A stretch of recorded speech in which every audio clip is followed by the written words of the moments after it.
Cool. Hey, everybody. Welcome to our weekly broadcast. So Weekly. excited about the guest we have today. We have a sensational drummer, Michael Baker. He is just incredible. And I just Oh, want everybody out there, we were just discussing how I know Michael Baker and how we first met. We met in Minnesota at my sister's kids' private school, international school. And I remember going there, and there were all these celebrity kids there. Chris Carter's kids were there, like the Vikings right, were exactly. there.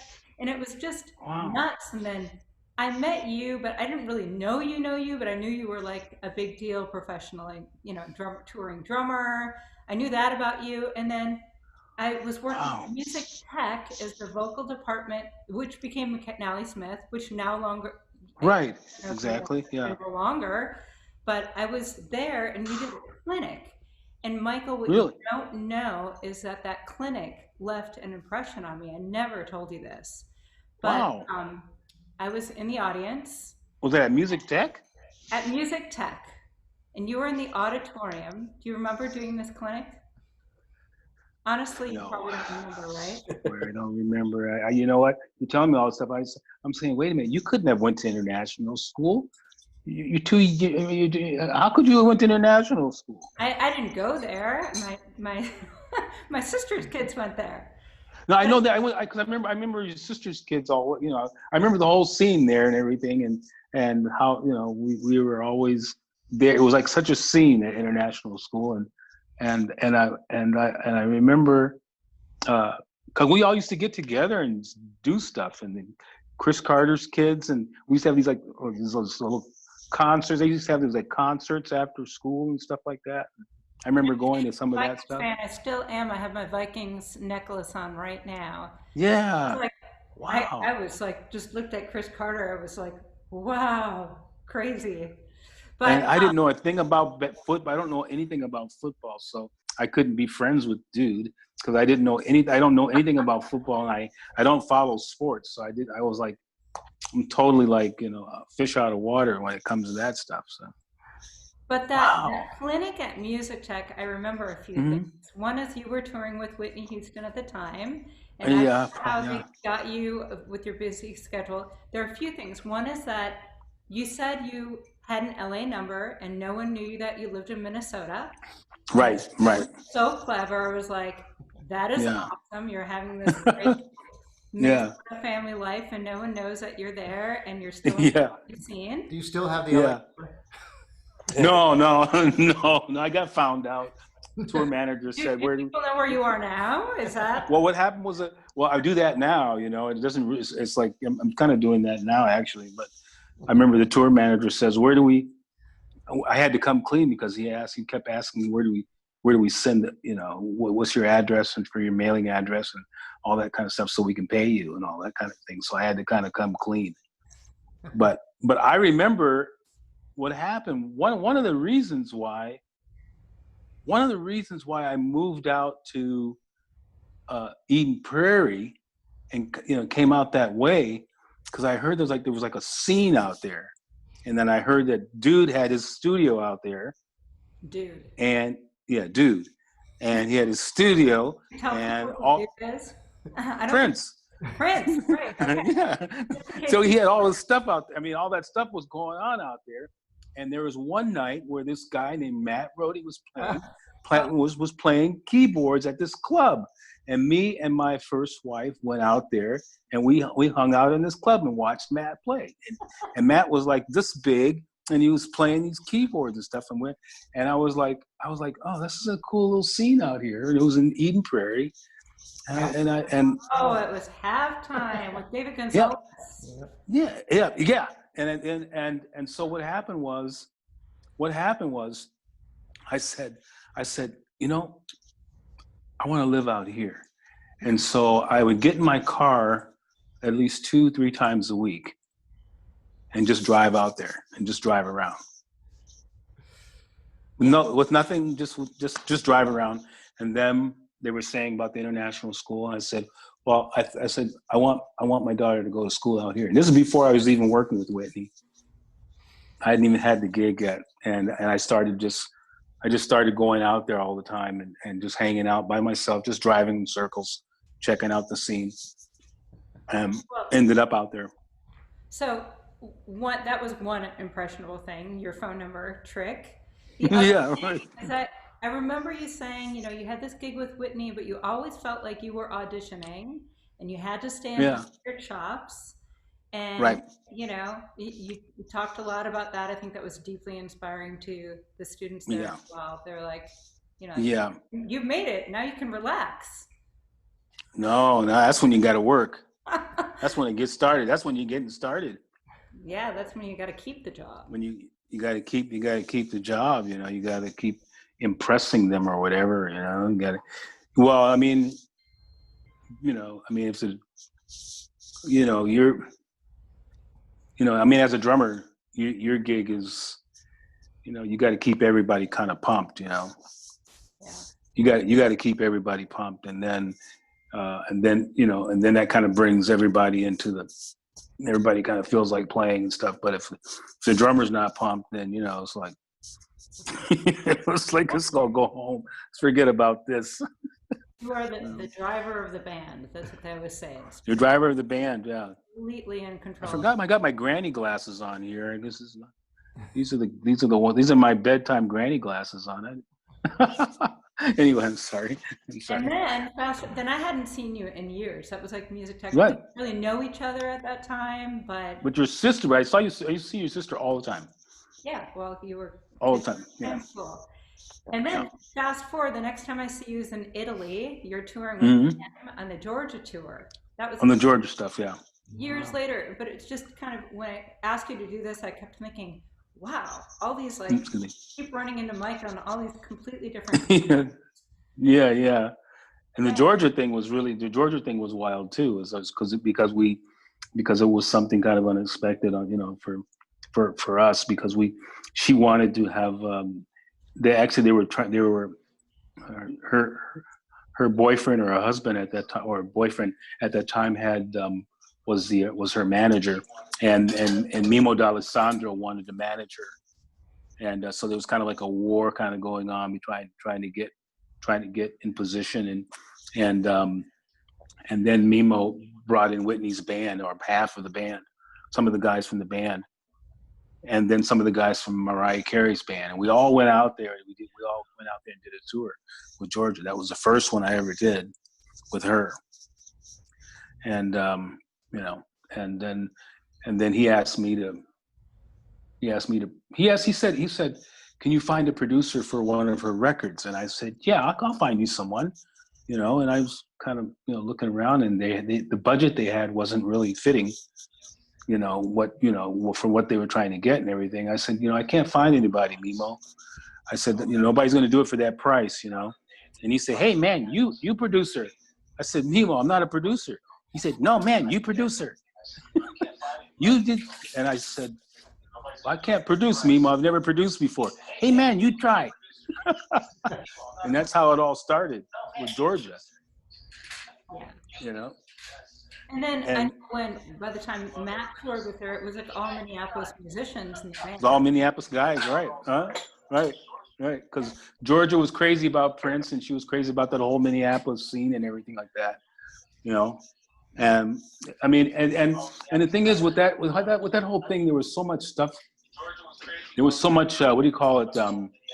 Power play between Georgia and Mimo, and between the whole power play between. It was just a typical situation where you got people just, Georgia wanted to be free, and she wanted to do her own thing, and she wanted to produce herself or whatever like that. And then Mimo wanted total control. It was just, kind of crazy stuff like that, but that's just typical, But we had a lot of fun. Those were the good old days. I met my wife. I would have never met my wife had that happened. I met my wife because she's the owner of one of the hotels we used to stay at. That's how I met her. Wow. Terrible woman.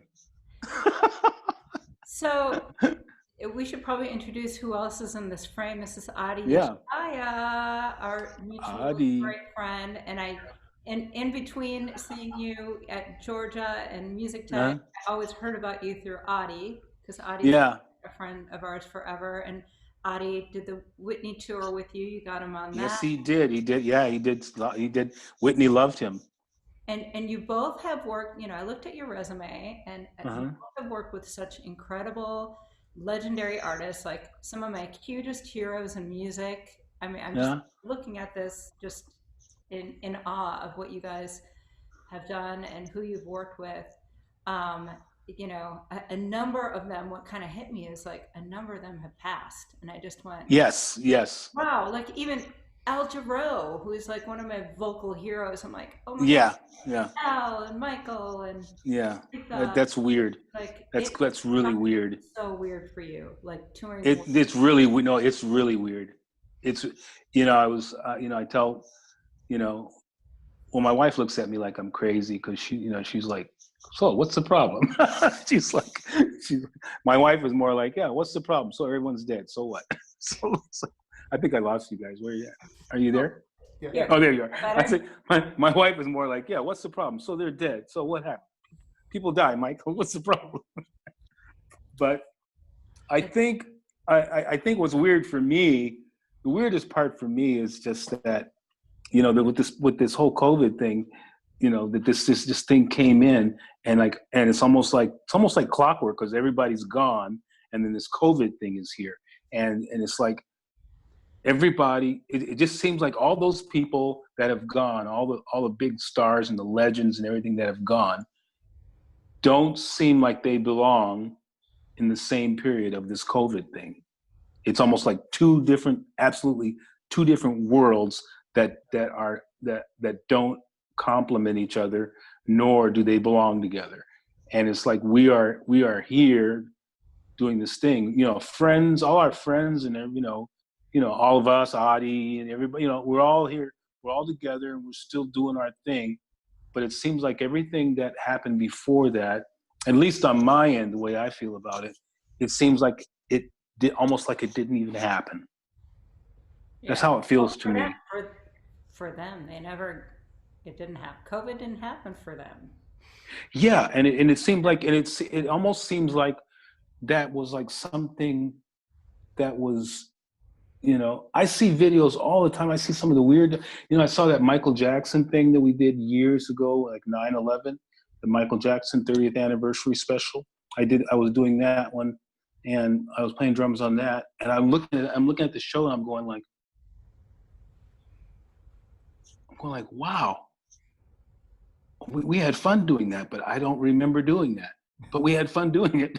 It's weird, It's a weird thing, Even the videos when I see like Michael Bland and the guys are playing with Prince and everything like that. I mean, it's like a whole other world like that it's like doesn't exist anymore. But it happened, but it's almost like it didn't happen.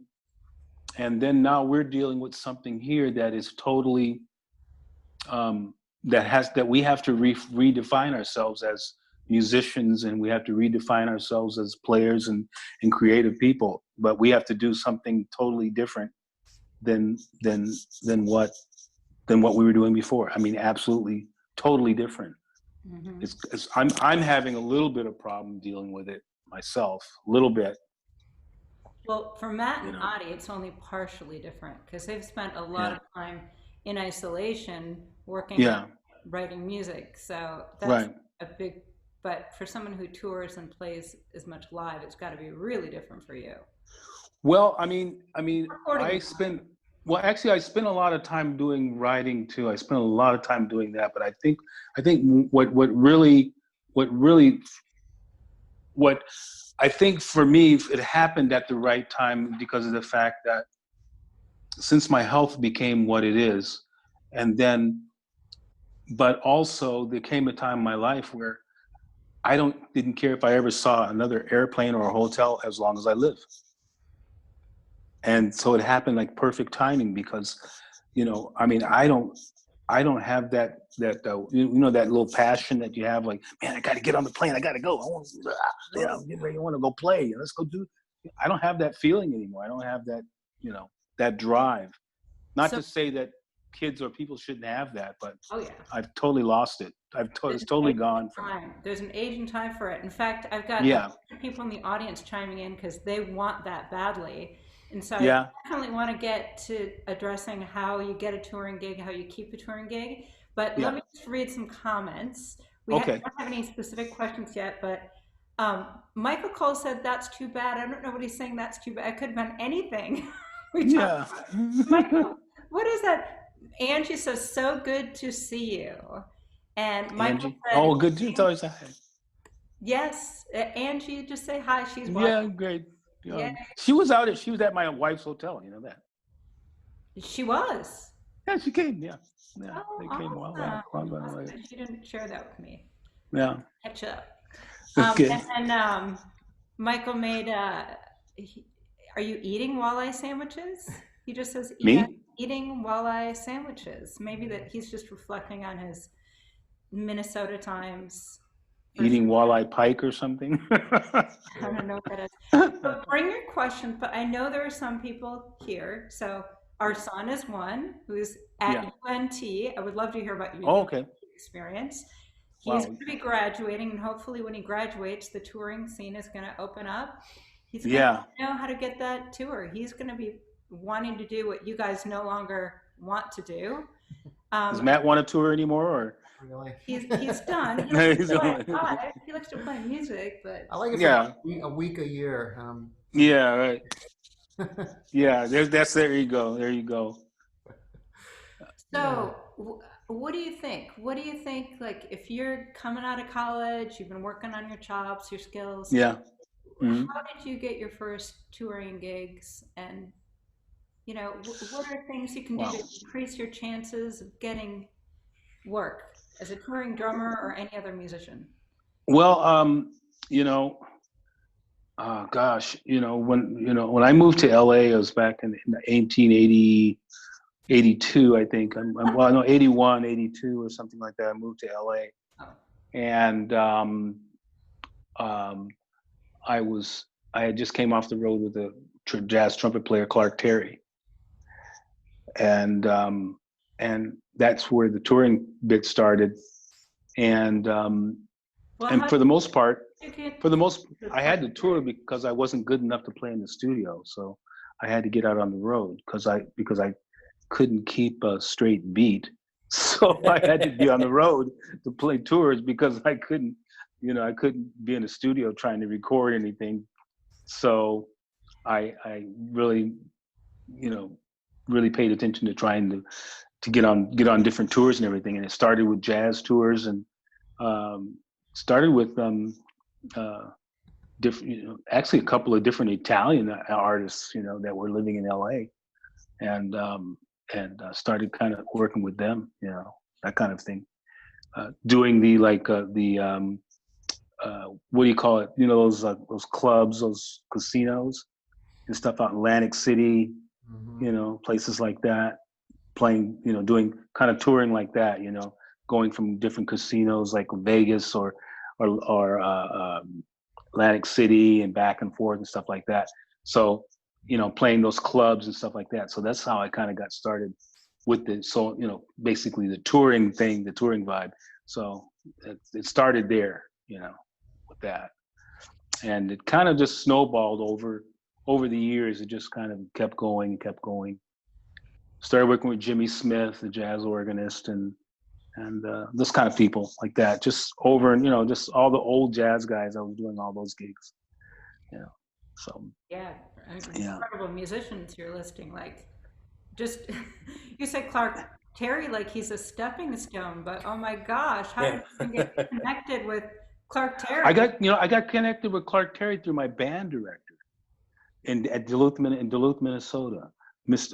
Jim Stellmacher was he was a great, he was like this tall white dude with white hair and big long nose, like stuck out like that, and just scared the crap out of you just by looking at you, And he was the sweetest guy in the world, and he brought Clark Terry in on my behalf to do a clinic, 3 days clinic in Central High School in Duluth.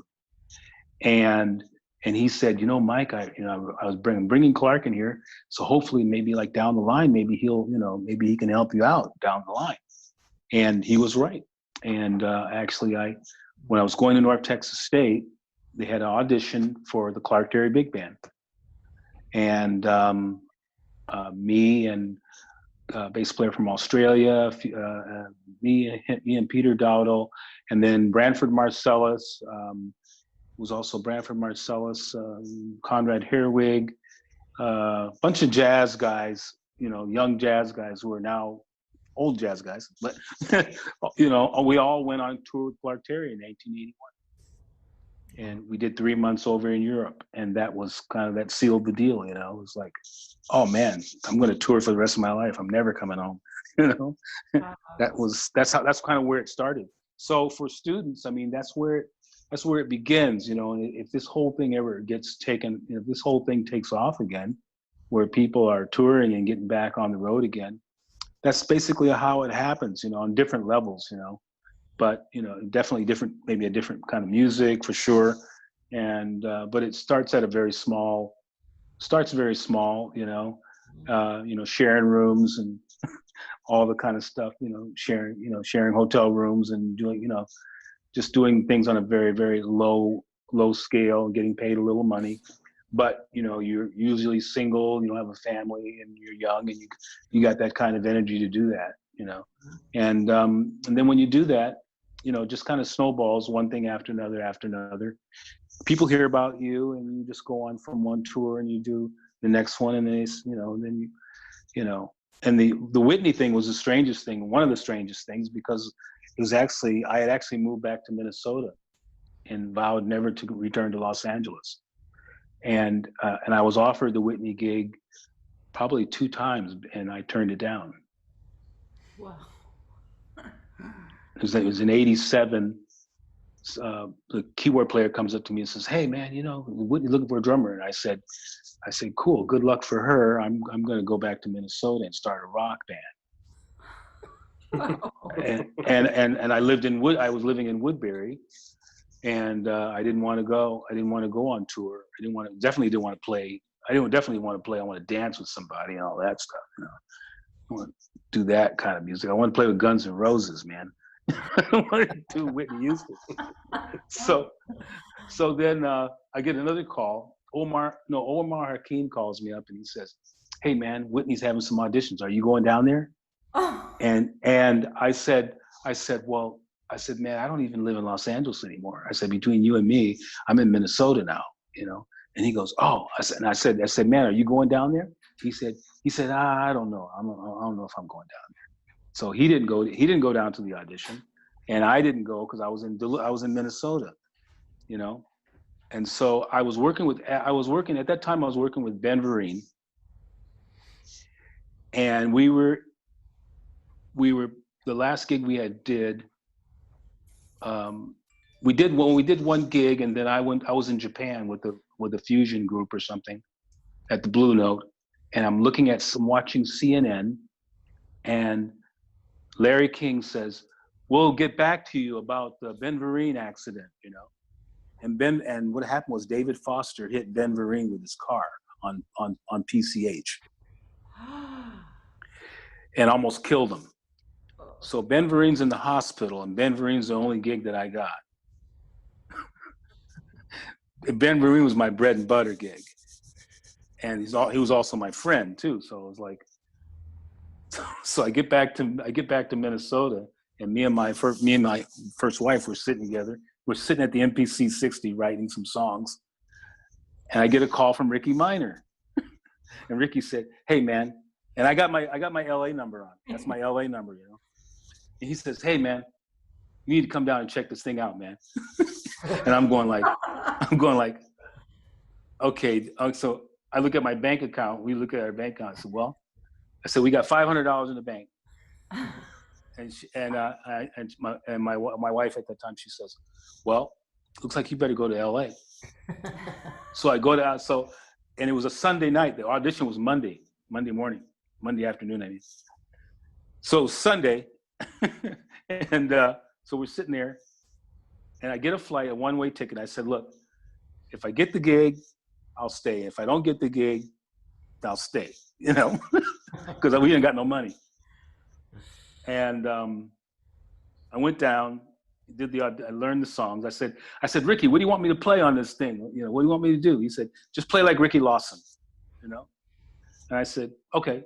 So I just copied Ricky Lawson, word for word, read all the charts, and I got the gig. And that was, I think I auditioned like at 1 o'clock or something like that. And by 6 o'clock that evening, my whole pay scale went up like $250,000 a year from nothing. Wow. You know, in an afternoon. That's the story of the Whitney thing. And I had been on it since, 18 years later. I was on it for 18 years. Wow. That's how that stuff works, kind of, you know. Mm-hmm. Well, I've got some more comments on our feed. Hi, Yeah. and Michael. Hello, Pat. Okay, so Michael's saying, sorry, President Rutherford B. Hayes. My bad. What he's talking about. But okay. Hi, Michael and Adi. Where did you meet and work together? Michael, what made you reach out to Adi when the Whitney opportunity opened up? What were you looking for in a partner on the project? That's from Pat. Well, Adi, I'm telling you, I mean, I met Adi because I was trying to become a rock star. So I met Adi. I was trying to become a rock star. So I was trying to find a producer for my album, for my rock record. so Adi so I was looking for a producer, and I asked Adi to produce it, to do some production. And that's how me and Adi met. Oh, wow. But you know, Right? we were talking about this for about a year, and Yes. and then something else came up. You know, you never really What's that? finished that album. I mean, that's when you started talking to me about doing charts for Whitney. Right. Exactly. Yeah. Right. Yeah. Right. Exactly. You never actually recorded the rock album? Man, I've been procrastinating about that thing for the last 35 years. You got time. I'm over it. Yeah, I got time, but I'm kind of over it. I'm like, I did do some stuff with Corey Wong. He did record some rock stuff with me. Yeah, did a great job. But yeah, that's how me and Adi met. I mean, it was weird. I mean, not weird, but that's how we kind of came together. And then Whitney met Adi. We were rehearsing, I think, and we had been rehearsing in New York. And after she met Adi, when Whitney met Adi, she was like, oh, he's really nice. And it's like, so Adi said, well, I'm not going to go on the tour, because Adi was going to go. Adi was supposed to be coming on the tour with us, but he changed his mind. He decided to stay home. I can't remember why, Adi. I don't remember why you stayed home. We were going to do stuff with orchestra, and they canceled the orchestra, and I was doing the charts, but I wasn't really doing the rehearsals. So, and she still wanted you to come. So she goes, and so we're at the airport or something like that. And she goes, where's Adi? And I said, well, this happened, he's decided to stay home and everything. She says, oh no. She said, next time he's coming. Okay. He's coming next time. So it's like that. So that's how the whole thing kind of happened, Whitney was very, very perceptive, she's very, very cool people, very, very perceptive, very sweetheart. And you were a music director for a while also, right? Yeah, well, I got kind of, that whole thing was weird too, because it was one of those kind of things where I turned it down. Ricky said, hey man, I want you to be the music director, because he fired the band. He had fired the previous band. Everybody was getting paid so much, and they wanted to get younger band and younger guys in there to pay less money. And he said, hey man, I want you to stay on and become music director. And I was working with Bruce Hornsby at the time and having a good time working with Bruce. And I was hoping that I could just stop working with Whitney altogether and just do the Bruce Hornsby thing. because he was talking about going out. He was talking about the Grateful Dead and all that kind of stuff. And he's saying, "Hey man, you can go out and do the Grateful Dead tour with us. You can do all that stuff." And I'm like, "That's great." So I can let this whole Whitney Houston thing go, you know. And so Rick calls me up and he says, "Hey man, I want you to be the MD." And I'm like, "Man, look, you know, I'm not an MD. You know." And the next thing I know, 2 weeks later, he said, "I'm gonna call you back in 2 weeks." He calls me in 2 weeks, and then because my mother said, "You know, you ought to really try something different and try to, you know, expand your horizons." And, you know, the parent thing, you know, expand your horizons and go forward, young man. You know, so I ended up saying yes and taking the gig, and taking the MD gig, not knowing what the hell I was doing, but the one thing I always knew is I always knew how she wanted to feel on stage, and I always knew how she wanted to be, and that I think that was probably the most important out of all the elements of doing something like that, of being an MD for someone like her is you know, the stuff is already there, the music is there, the talent is there, and everything like that. It's basically, you know, and I had been sitting back playing drums. I think I had been with her like 5 years or 6 years by then. So I had enough time to sit back and understand, you know, digital performer, and understand all the, you know, sequencing, and understand all the technical aspects of what was going on backstage, and what was going on, you know, for live, and, you know, for the, you know, lighting, dancing, everything. I understood the whole thing. So, and you know, and that happens after you play about 100 concerts, and, you know, you're tired, and you're playing 100 concerts, and you've been playing like for, you know, 70, 80,000 people a night, and you're like that. Now you're bored, and you just want to get back to the hotel and go to sleep. So you're sitting like this, you know, okay, you know, here we go again. So you got to concentrate on something. So I learned the backstage thing. I learned the whole mechanics of being an MD for somebody like her, and then also watching Rick do the MD thing. And then when he gave me the spot, I just, you know, it was kind of almost like a no-brainer for me at that point, you know. And then Audie came in on the thing, and you know, and did charts and did arrangements and all that kind of stuff, and we put it all together, and we just kept going, you know. She's such cool people, you know. It was like, you know, it was like a big family, you know. It's really cool. Very nice. Awesome. All the stuff that people talk about, all the bad stuff that people talk about, and, you know, all the negative biographies and all that kind of stuff, you know. I always say to people, you know, I mean, there was so much music going on, and so much creativity going on her part, and what was going on at that whole scene. And you figure the amount of concentration and the amount of stuff that they put into bringing her down, and bringing the aspect of her life into drugs, and to this and to that, you know. If you measure the positive parts of what she was about, and measure that up against the little, you know, how long does it take, you know, to smoke a joint, or how long does it take to do whatever bad little thing that you do? How long does that take over the long spectrum?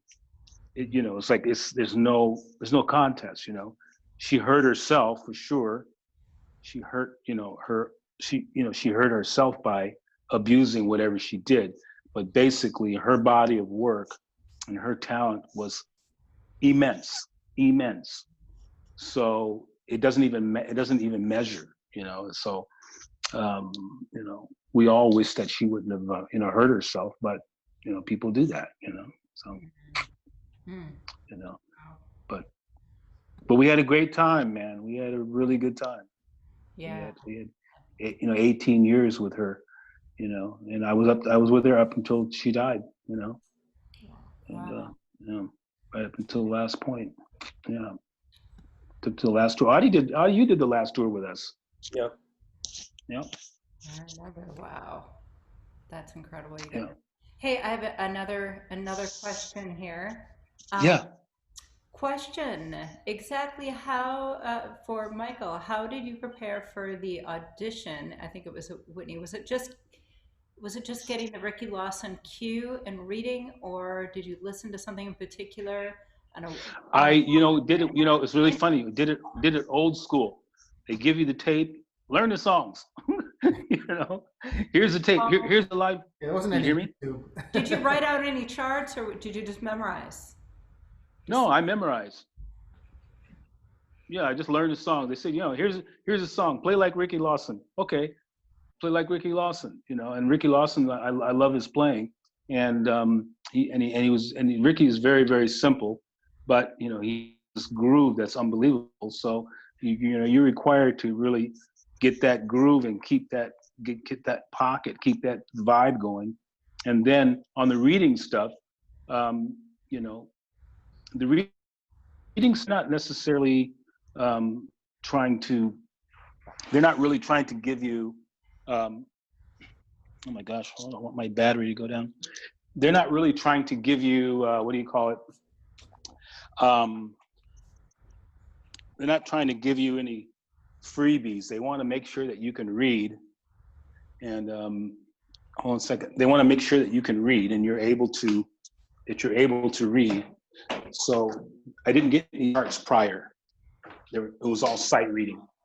Yeah, great. Another part of that question he had is, what are your tips for showing up to an audition with the right vibe, the right look, and to demonstrate professionalism and positivity? That is a great question, because that's what it's all about. That's what it's all about. If you walk in there with the right attitude, you look great. You're dressing nice. You look good. You're wearing the right kind of clothes. You're representing the artist and you're representing the vibe. That's extremely important. Extremely important. So, because they do look at that, and you just can't show up. You just can't show up and say, okay, yeah, I'm here. You've got to show the. Do you hear me at all? Yeah. Okay, you've got to show the artist that you care enough about what they're doing. Oh gosh, okay. You have to show the artist that you care enough about what they're doing, and so how you do that is by dressing accordingly, looking right, and knowing, just having all the bases covered, and something like that.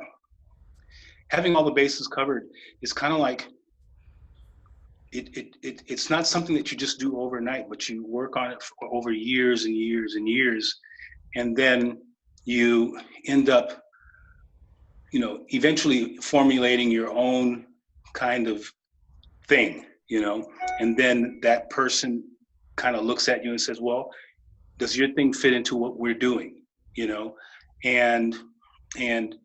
but also having some knowledge about the artist and having some knowledge about, you can lose the gig, even if you go in with an audition, you can lose the gig just by coming in looking wrong, looking not right for the stage. You can be the guy, and where the artist just looks at you and goes, yeah, they played my stuff great, but I hate the way they look. Mm-hmm. Or they look great, they look great and everything, but they can't play, or whatever. It's just it's a kind of a thing where it's something that you kind of develop over time. I don't think you learn it overnight, but depending on the artist, I think a lot of it has to do with really, you really understanding what the artist is about. Like if you say, oh yeah, I got this kind of audition coming up, and then you check out their vibe and you check out how the people are dressing, or you check out how the other musicians are dressing on the band or whatever. And then you have the right drums, or if you're a drummer, you have the right drums, you have the right sound and all that kind of stuff. All that I mean, I might have simplified things a lot more earlier, but basically it's a lot to it. There's a lot to it, you know, to making sure that, you know, you have the right sound. You know, people cannot like you just because they don't like the way your snare drum sounds, you know. You know, even though you played the stuff great, they might not like your snare drum sound. So do you go in there with one snare drum, or do you go in there with five? You go in there with five snare drums, you know, that kind of thing, you know, or, you know, and your look your look has a lot to do with it too. Do you fit on stage? Do you look good on stage? You know, depending on the artist, but yeah. I think a lot of young players too struggle with, they're really amazing. They just came out of college, they've got fingers for days and they can play all these chops, but they overplay and they don't really get the vibe. Right. You're playing for Whitney Houston, she doesn't want you playing all over her. So that's yeah, you know, I had to what I used to do literally, I used to take one of my shoes off. I had to take my bass drum shoe off and put it like on halfway, because my feet were always busy. I was always playing all that fusion stuff. So my right foot or the pedal foot was always busy. So in order to keep it steady and everything, I take my shoe and just kind of like just put it on halfway. So if I was gonna do a double, my shoe would fall off. Really, I'm serious. I'm really telling you the truth. My shoe would fall off. If I did a double stroke on the bass drum, my shoe would literally fall off. So I had to go like kind of do like a Frankenstein flip, go boom, boom. Make sure that I just played steady and everything, and it made me concentrate on that. That's what I used to do, really. I mean, I had to do it. Yeah. Because back then when I started doing a gig, I couldn't. I mean, I had been doing fusion stuff for so long and everything. I had to really concentrate and focus on just grooving and doing like that Ricky Lawson, steady beat, snare drum, all that, That's what all the young, really great musicians end up doing. It's fusion all the time, and you have to dial it back. Good for you for figuring out how to control yourself. Yeah, exactly. That's what I mean. So, hey, we are so over time, Michael, and I didn't imagine that would even happen because it's in the middle of the night where you are. That was really quick, We're so great. I mean, we could spend like hours talking to you because you're awesome. And I just got started. I have so much to say. You'll be off. I had so much to say.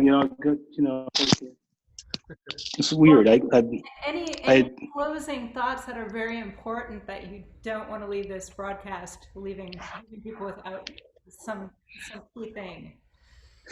I don't know. It's such a strange time in the world right now. It's hard to even. I wish. I was. I was talking. I don't know who I was talking to about it yesterday, but I just find it is such a strange time right now, and it's so crazy because it's a good time, at the same time it's like a reinvention time, Everyone has to kind of reinvent themselves on some kind of thing, and I mean, it's kind of, what you'd say, bittersweet or something like that. Mm-hmm. I mean, I don't know. I don't know what you guys are doing. I know, how you guys are getting through it all, and because it must be like traumatic, on your end as far as just what's happened work-wise and what's happened in the business. I mean, it must be like the same as me. It's. We're trying to make lemons out of lemonade. Yeah, there you go. Right, there you go. I think the musicians who are keeping afloat are the ones that diversify, have lots of streams. That's really helped. I know Matt really misses playing with other musicians. Yeah, right. I do too. I have a gig a month. I still do at a social distance, but besides that. Yeah. Yeah. It's, and I kind of feel like, I mean, I'm, at one point of it, I kind of, I'm okay with it because of my health reasons, but And it all is, and that's another funny thing because it all kind of happened at the same time. You know, this whole health thing with me going on, and so it's like it had started kind of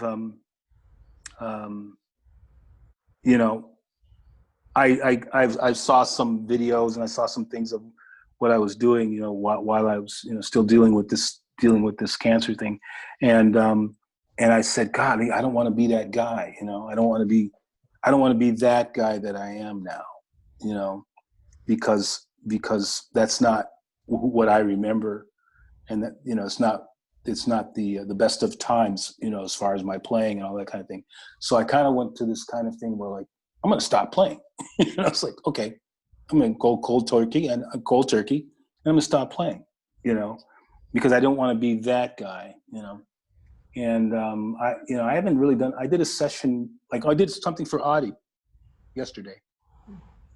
Did a session for Audie, you know, and I quite like the sessions are okay to do and everything, but for the live thing, I'm a little bit timid, you know, for that anymore. But I really like, you know, writing and being in the studio and programming and all that kind of stuff. I love that. So to me, that's a lot of fun for me. So, but other than that, this whole thing is still, I haven't really gotten over it yet with this COVID thing. It hasn't really, it's not sitting too well, you know? Well, let's just put it out there. A year from now, we'll have the good vibes, yeah. It's all going to be good. It's all going to be good. No, I'm sure. Well, you guys got the school. That's a very positive thing with the kids and everything. That's because that's always something to look forward to, and the positive, because the kids always have that little positivity, that spark that kind of gives you that, yeah, you know, that's nice. Well, to get that energy.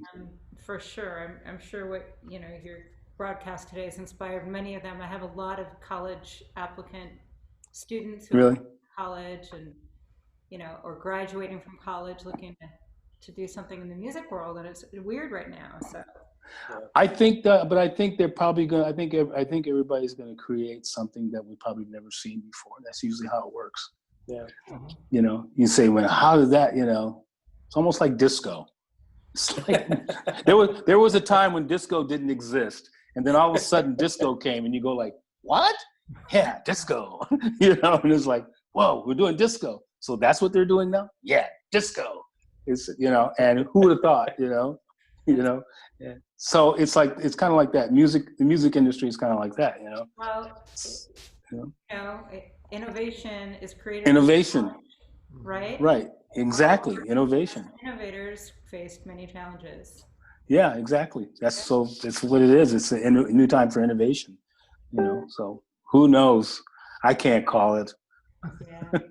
We'll see. 6 months will say a lot.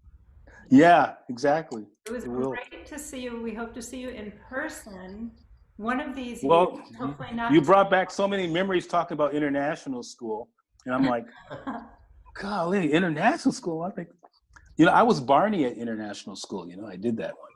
Really?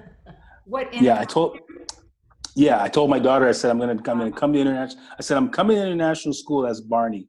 Oh. I said, for your thing, and I came to international school with this big Barney head with the whole Barney suit and everything, and did it.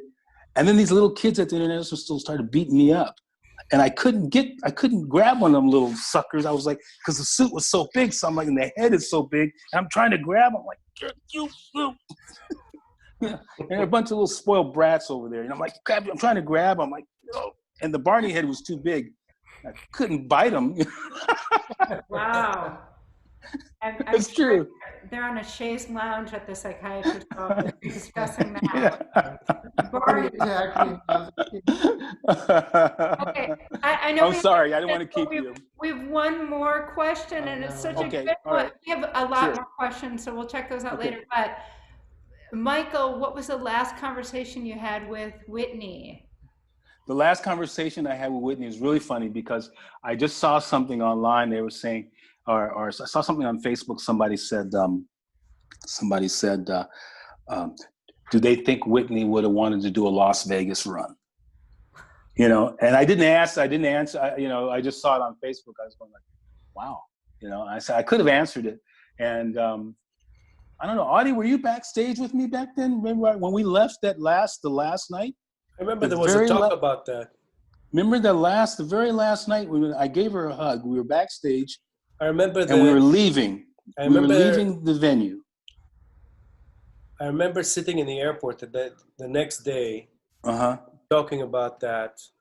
And I remember Pat telling us, okay, we'll be in touch soon. Yeah.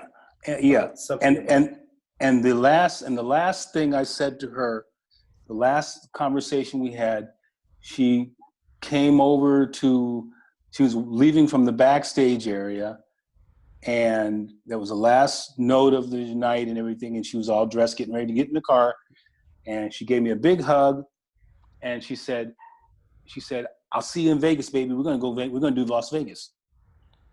And that was the last thing we said. That's the last thing I said to her. That's the last thing she said to me. I'll see you in Vegas, baby. We're gonna do Las Vegas. Oh. And that was the last thing, and that was the last time I ever talked to her. Wow. You know, so she was trying to. They had gotten her scheduled for doing a Las Vegas run, for sure. And but you know, she would have. You know, she was. You know, by then she was. You know, she was hurting pretty bad by then. Yeah. She was hurting pretty bad, but she was still her. But she was hurting, you know. But she definitely wanted to do Las Vegas run. She wanted to get off the road. She just wanted to do something steady and, you know. Well, hey, Michael, yes. Thank you so much for doing this. No worries. It was just incredible. Late. No worries. Late. You go to bed. It's almost 1 a.m. there. Thank you. Yeah, it's 1 o'clock here, right? Yeah. Almost. No, almost 1 o'clock. Yeah, but it's cool. All right. Well, it's great to see you guys. Great to I haven't seen Matt, and last time I saw Matt, I think I saw him. I was really jealous of you. I saw you on. You were playing with the group. Love those guys. James Addiction. Oh yeah. And I was like, you don't want to hear what I said because I don't want to say bad words, you know. But I was